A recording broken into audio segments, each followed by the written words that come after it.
To prepare for the rising temperatures, strengthening storms and higher sea levels in the coming decades, Fiji must spend an amount equivalent to its entire yearly gross domestic products over the next 10 years, according to the first comprehensive assessment of the small island nation's vulnerability to climate change, compiled by its government with the assistance of the World Bank.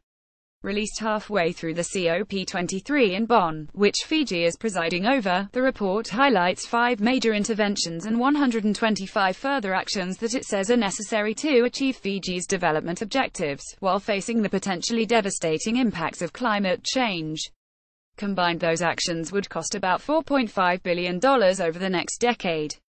The report concluded that some parts of the country, especially those on low-lying outer islands, could be made uninhabitable by sea level rise and increased storm surges.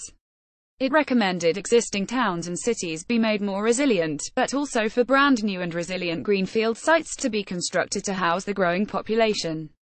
In light of the results, the World Bank and Fiji called for the world to lift its ambitions in fighting climate change, and also for the developed world to help the world's most vulnerable people adapt and build resilience to climate change.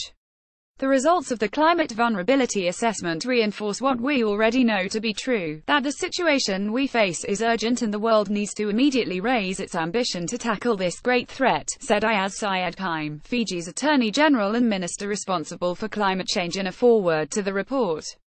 But he said the report itself would assist in that happening, since it provides a specific blueprint that quantifies the resources necessary to climate-proof Fiji, giving us an account of the threat that climate change poses to our national development.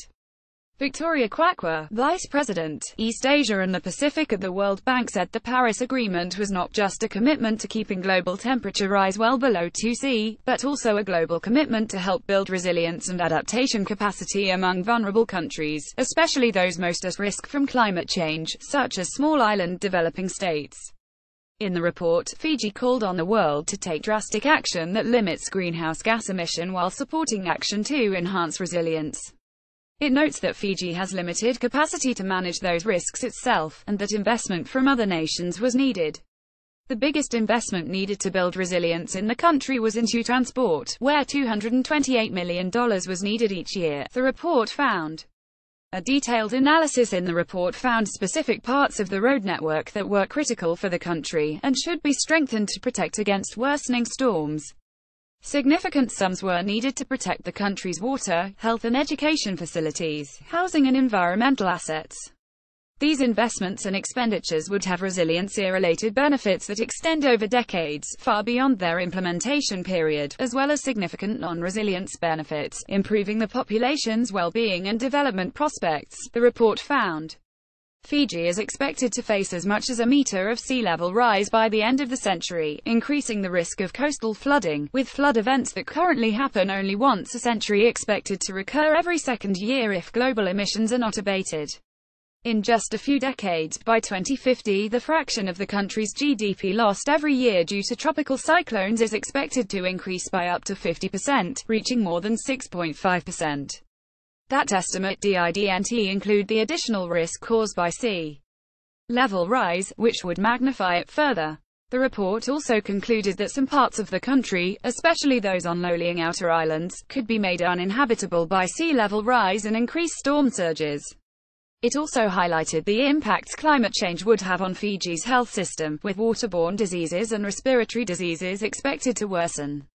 These health issues threaten the Fiji population and will challenge the healthcare system, and could also have a negative impact of some key sectors of the economy, especially the tourism sector, which is highly vulnerable to negative risk perceptions, the report said.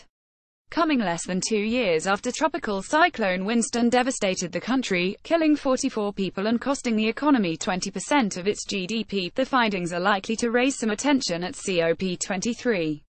In a statement released with the report, Prime Minister of Fiji and current President of COP23 Vorkay Frank Bainimarama said, as the President of the COP23 and on behalf of the small island nations, and building on the findings of this report, Fiji is asking the world for drastic action on climate change, building resilience through adaptation and reducing greenhouse gas emissions so that climate change does not impose a limit to our development and the aspiration of our people to live in their own lands.